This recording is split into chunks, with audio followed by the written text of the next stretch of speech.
बाराती में जे कियो बोली मार देबो ओई सरवा के गोली बाराती में जे कियो बोली लाठीला फटला लाठीला फटला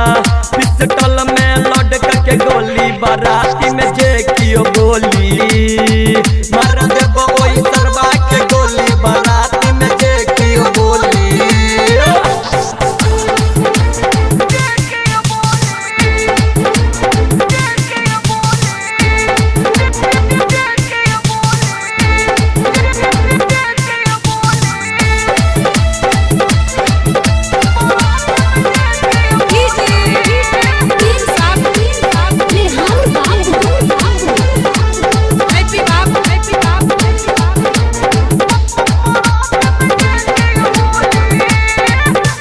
निकलल छे भाई बार लफुआ के सब टोली नाचत नाचत फाड़ देते नटुआ के रे चुली निकलल छे भाई बार लफुआ के सब टोली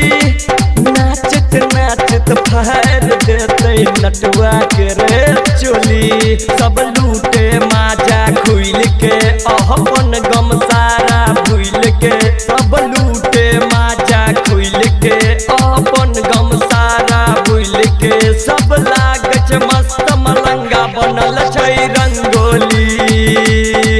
मार देबो ओई सरवा के गोली बाराती में जे कियो बोली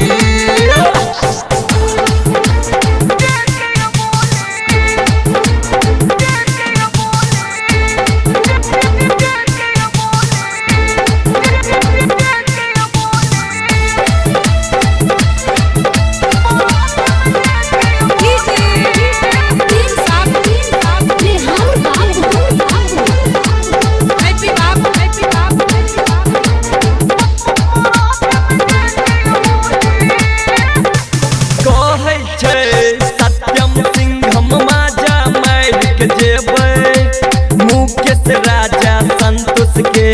चटनी